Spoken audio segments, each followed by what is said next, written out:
And meanwhile he noticed various little signs of the intention to make his stay attractive to him.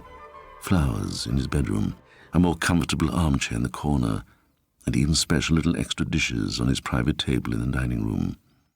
Conversations, too, with Mademoiselle Ilse became more and more frequent and pleasant, and although they seldom travelled beyond the weather or the details of the town, the girl, he noticed, was never in a hurry to bring them to an end, and often contrived to interject little odd sentences that he never properly understood, yet felt to be significant.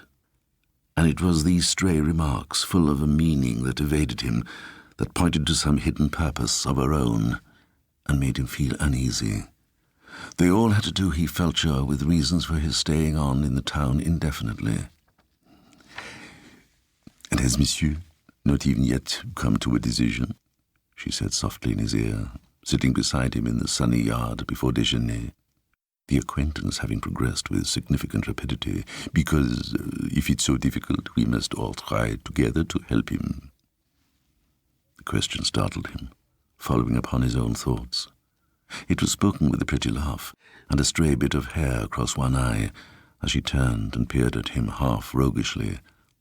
Possibly he did not quite understand the French of it, for her near presence always confused his small knowledge of the language distressingly. Yet the words and her manner, and something else that lay behind it all in her mind, frightened him. It gave such point to his feeling that the town was waiting for him to make up his mind on some important matter.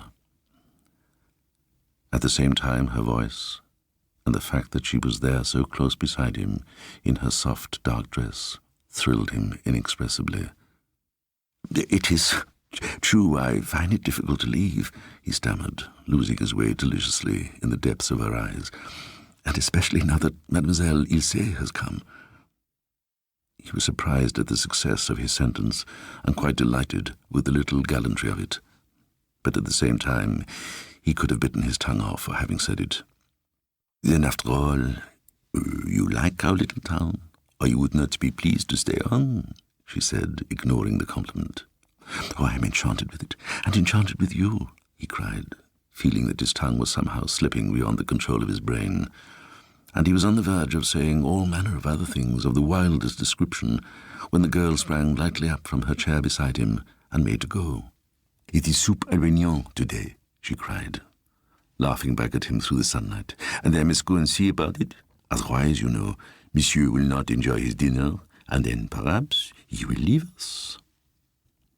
He watched across the courtyard, moving with all the grace and lightness of the feline race, and her simple black dress clothed her, he thought, exactly like the fur of the same supple species. She turned once to laugh at him from the porch with the glass door, and then stopped a moment to speak to her mother, who sat knitting as usual in her corner seat just inside the hallway.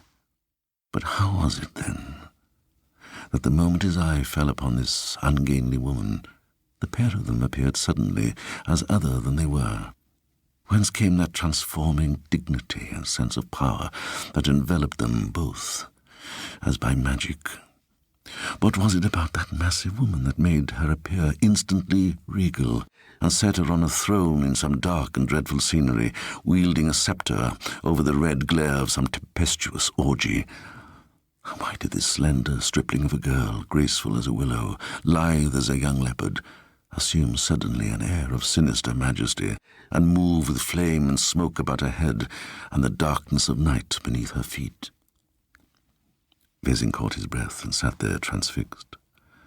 Then, almost simultaneously with its appearance, the queer notion vanished again, and the sunlight of day caught them both, and he heard her laughing to her mother about the soupe Algernon, and saw her glancing back at him over her dear little shoulder with a smile that made him think of a dew-kissed rose bending lightly before summer airs.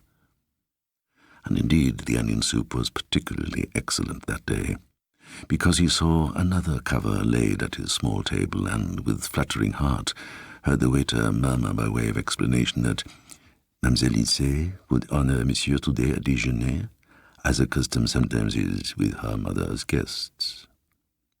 So actually she sat by him all through that delirious meal, talking quietly to him in easy French, seeing that he was well looked after, mixing the salad dressing and even helping him with her own hand. And later in the afternoon, while he was smoking in the courtyard, longing for a sight of her as soon as her duties were done, she came again to his side, and when he rose to meet her, she stood facing him a moment, full of a perplexing, sweet shyness, before she spoke. "My mother thinks you ought to know more of the beauties of our little town, and I think so too. Would monsieur like me to be his guide, perhaps? I can show him everything, for our family has lived here for many generations." She had him by the hand indeed, before he could find a single word to express his pleasure, and led him, all unresisting, out into the street, yet in such a way that it seemed perfectly natural she should do so, and without the faintest suggestion of boldness or immodesty. Her face glowed with the pleasure and interest of it, and with her short dress and tumbled hair, she looked every bit the charming child of 17 that she was, innocent and playful, proud of her native town, and alive beyond her years to the sense of its ancient beauty.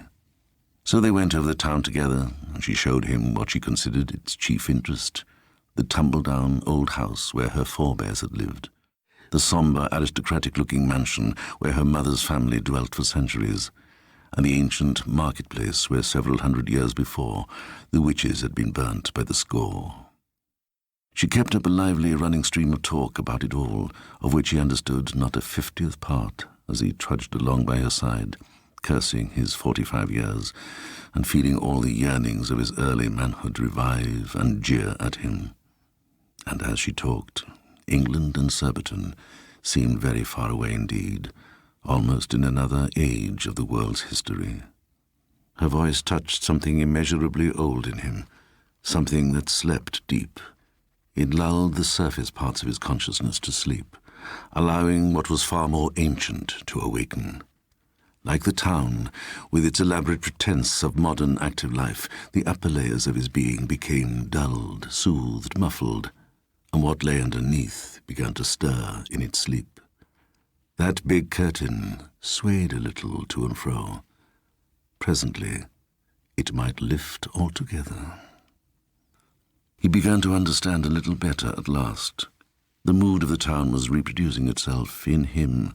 In proportion as his ordinary external self became muffled, the inner secret life, that was far more real and vital, asserted itself. And this girl was surely the high priestess of it all, the chief instrument of its accomplishment. New thoughts, with new interpretations, flooded his mind as she walked beside him through the winding streets, while the picturesque old gabled town, softly coloured in the sunset, had never appeared to him so wholly wonderful and seductive. And only one curious incident came to disturb and puzzle him, slight in itself but utterly inexplicable, bringing white terror into the child's face and a scream to her laughing lips. He had merely pointed to a column of blue smoke that rose from the burning autumn leaves and made a picture against the red roofs, and had then run to the wall and called her to his side to watch the flames shooting here and there through the heap of rubbish. Yet at the sight of it, as though taken by surprise, her face had altered dreadfully, and she had turned and run like the wind, calling out wild sentences to him as she ran, of which he had not understood a single word, except that the fire apparently frightened her, and she wanted to get quickly away from it, and to get him away too. Yet 5 minutes later, she was as calm and happy again as though nothing had happened to alarm or waken troubled thoughts in her, and they had both forgotten the incident. They were leaning over the ruined ramparts together, listening to the weird music of the band, as he had heard it the first day of his arrival. It moved him again profoundly, as it had done before, and somehow he managed to find his tongue and his best French. The girl leaned across the stones close beside him. No one was about. Driven by some remorseless engine within, he began to stammer something, he hardly knew what, of his strange admiration for her. Almost at the first word, she sprang lightly off the wall and came up smiling in front of him, just touching his knees as he sat there. She was hatless as usual, and the sun caught her hair and one side of her cheek and throat. "Oh, I'm so glad," she cried, clapping her little hand softly in his face. "So very glad, because that means that if you like me, you must also like what I do." and what I belong to. Already he regretted bitterly having lost control of himself. Something in the phrasing of her sentence chilled him. He knew the fear of embarking upon an unknown and dangerous sea. "You will take part in our real life, I mean," she added softly, with an indescribable coaxing of manner, as though she noticed his shrinking.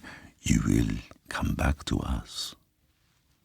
Already this slip of a child seemed to dominate him.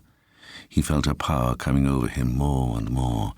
Something emanated from her that stole over his senses and made him aware that her personality, for all its simple grace, held forces that were stately, imposing, august. He saw her again moving through smoke and flame amid broken and tempestuous scenery, alarmingly strong, her terrible mother by her side. Dimly this shone through her smile and appearance of charming innocence. "You will. I know," she repeated, holding him with her eyes. They were quite alone up there on the ramparts, and the sensation that she was overmastering him stirred a wild sensuousness in his blood. The mingled abandon and reserve in her attracted him furiously, and all of him that was man rose up and resisted the creeping influence, at the same time acclaiming it with the full delight of his forgotten youth. An irresistible desire came to him to question her, to summon what still remained to him of his own little personality in an effort to retain the right to his normal self. The girl had grown quiet again, and was now leaning on the broad wall close beside him, gazing out across the darkening plain, her elbows on the coping, motionless as a figure carved in stone. He took his courage in both hands. "Tell me, Ilse," he said, unconsciously imitating her own purring softness of voice, yet aware that he was utterly in earnest. "What is the meaning of this town?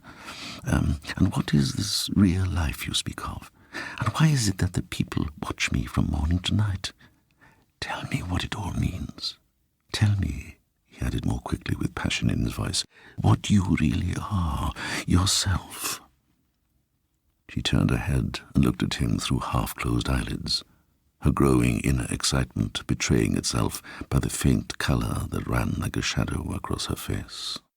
"It seems to me," he faltered oddly under her gaze, "that I have some right to know." Suddenly she opened her eyes to the full. "You love me, then?" she asked softly. "I swear," he cried impetuously, moved as by the force of a rising tide. "I never felt before. I have never known any other girl who—" "Then you have the right to know," she calmly interrupted his confused confession, "for love shares all secrets." She paused, and a thrill like fire ran swiftly through him. Her words lifted him off the earth, and he felt a radiant happiness, followed almost the same instant in horrible contrast by the thought of death. He became aware that she had turned her eyes upon his own, and was speaking again. "The real life I speak of," she whispered, "is the old life within, the life of long ago, the life to which you, too, once belonged, and to which you still belong." A faint wave of memory troubled the deeps of his soul as her low voice sank into him. What she was saying he knew instinctively to be true, even though he could not as yet understand its full purport. His present life seemed slipping from him as he listened, merging his personality in one that was far older and greater. It was this loss of his present self that brought to him the thought of death. "You came here," she went on, "with the purpose of seeking it, and the people felt your presence and are waiting to know what you decide, whether you will leave them without having found it, or whether—" Her eyes remained fixed upon his own, but her face began to change, growing larger and darker, with an expression of age. "It is their thoughts constantly playing about your soul that makes you feel they watch you.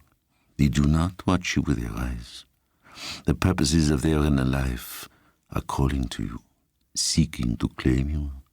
You are all part of the same life, long, long ago, and now they want you back again, among them. Vesin's timid heart sank with dread as he listened, but the girl's eyes held him with a net of joy so that he had no wish to escape. She fascinated him, as it were, clean out of his normal self. Alone, however, the people could never have caught and held you, she resumed. The mot de force was not strong enough. It has faded through all these years. But I? She paused a moment and looked at him with complete confidence in her splendid eyes. I possess the spell to conquer you and hold you. The spell of old love. I can win you back again and make you live the old life with me. For the force of the ancient tie between us, if I choose to use it, is irresistible. And I do choose to use it. I still want you, and you, dear soul of my dim past. She pressed closer to him so that her breath passed across his eyes and her voice positively sang, I mean to have you, for you love me and are utterly at my mercy. Vesin heard, and yet did not hear, understood, yet did not understand. He had passed into a condition of exaltation.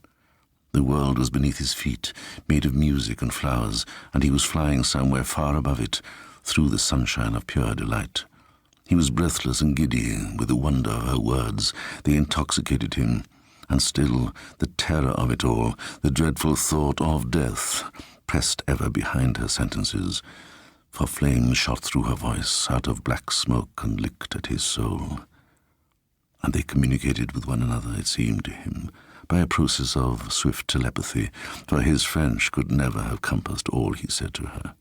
Yet she understood perfectly, and what she said to him was like the recital of verses long since known, and the mingled pain and sweetness of it, as he listened, were almost more than his little soul could hold. Yet I came here wholly by chance, he heard himself saying. No, she cried with passion, you came here because I called to you. I have called to you for years, and you came with the whole force of the past behind you.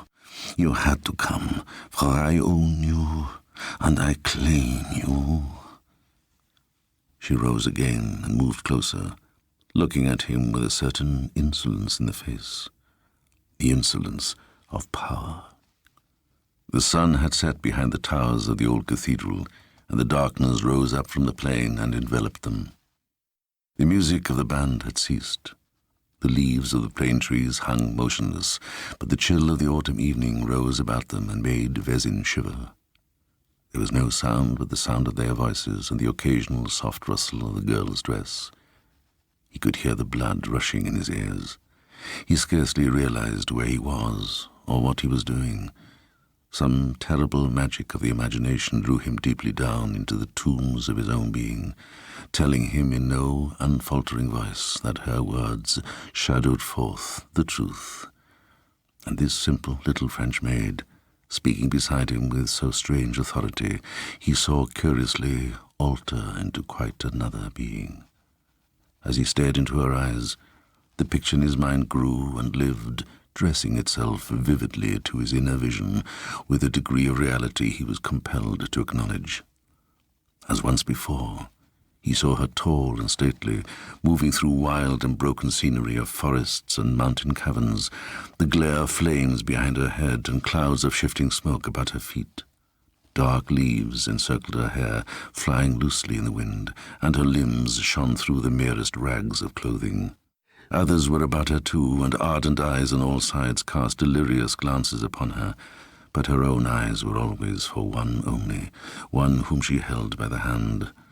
For she was leading the dance in some tempestuous orgy to the music of chanting voices, and the dance she led circled about a great and awful figure on a throne, brooding over the scene through lurid vapours, while innumerable other wild faces and forms crowded furiously about her in the dance. But the one she held by the hand he knew to be himself, and the monstrous shape upon the throne he knew to be her mother. The vision rose within him, rushing to him down the long years of buried time, crying aloud to him with the voice of memory reawakened. And then the scene faded away, and he saw the clear circle of the girl's eyes gazing steadfastly into his own, and she became once more the pretty little daughter of the innkeeper, and he found his voice again. "And you," he whispered tremblingly, "you child of visions and enchantment, how is it that you so bewitched me, that I loved you even before I saw?" She drew herself up beside him with an air of rare dignity. "The call of the past," she said. "And besides," she added proudly, "in the real life, I am a princess." "A princess," he cried. "And my mother is a queen." At this, little Vesin utterly lost his head. Delight tore at his heart and swept him into sheer ecstasy. To hear that sweet singing voice, and to see those adorable little lips utter such things, upset his balance beyond all hope of control. He took her in his arms and covered her unresisting face with kisses. But even while he did so, and while the hot passion swept him, he felt that she was soft and loathsome, and that her answering kisses stained his very soul. And when presently she had freed herself and vanished into the darkness, he stood there leaning against the wall in a state of collapse, creeping with horror from the touch of her yielding body, and inwardly raging at the weakness that he already dimly realized must prove his undoing. And from the shadows of the old buildings into which he disappeared, there rose in the stillness of the night a singular, long-drawn cry, which at first he took for laughter, but which later he was sure he recognized as the almost human wailing of a cat. For a long time Vesin leant there against the wall, alone with his surging thoughts and emotions. He understood at length that he had done the one thing necessary to call down upon him the whole force of this ancient past.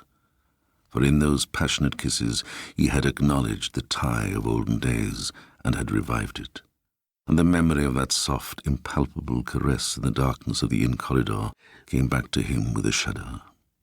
The girl had first mastered him, and then led him to the one act that was necessary for her purpose. He had been waylaid after the lapse of centuries, caught and conquered. Dimly he realized this, and sought to make plans for his escape. But for the moment, at any rate, he was powerless to manage his thoughts or will, for the sweet, fantastic madness of the whole adventure mounted to his brain like a spell, and he gloried in the feeling that he was utterly enchanted, and moving in a world so much larger and wilder than the one he had ever been accustomed to. The moon, pale and enormous, was just rising over the sea-like plain when at last he rose to go. Her slanting rays drew all the houses into new perspective, so that their roofs, already glistening with dew, seemed to stretch much higher into the sky than usual, and their gables and quaint old towers lay far away in its purple reaches. The cathedral appeared unreal in a silver mist. He moved softly, keeping to the shadows, but the streets were all deserted and very silent. The doors were closed, the shutters fastened. Not a soul was astir. The hush of night lay over everything. It was like a town of the dead, a churchyard with gigantic and grotesque tombstones. Wondering where all the busy life of the day had so utterly disappeared to, he made his way to a back door that entered the inn by means of the stables, thinking thus to reach his room unobserved. He reached the courtyard safely, and crossed it by keeping close to the shadow of the wall. He sidled down it, mincing along on tiptoe, just as the old men did when they entered the salle à manger. He was horrified to find himself doing this instinctively. A strange impulse came to him, catching him somehow in the centre of his body, an impulse to drop upon all fours and run swiftly and silently. He glanced upwards, and the idea came to him to leap up upon his windowsill overhead, instead of going round by the stairs. This occurred to him as the easiest and most natural way. It was like the beginning of some horrible transformation of himself into something else. He was fearfully strung up. The moon was higher now, and the shadows very dark along the side of the street where he moved. He kept among the deepest of them, and reached the porch with the glass doors. But here there was light. The inmates, unfortunately, were still about. Hoping to slip across the hall unobserved and reach the stairs, he opened the door carefully and stole in. Then he saw that the hall was not empty. A large dark thing lay against the wall on his left. At first he thought it must be household articles. Then it moved, and he thought it was an immense cat, distorted in some way by the play of light and shadow. Then it rose straight up before him, and he saw that it was the proprietress. What she had been doing in this position he could only venture a dreadful guess, but the moment she stood up and faced him, he was aware of some terrible dignity clothing her about, that instantly recalled the girl's strange saying that she was a queen. Huge and sinister, she stood there under the little oil lamp, alone with him in the empty hall. Awe stirred in his heart, and the roots of some ancient fear. He felt that he must bow to her and make some kind of obeisance. The impulse was fierce and irresistible, as of long habit. He glanced quickly about him. There was no one there. Then he deliberately inclined his head towards her. He bowed,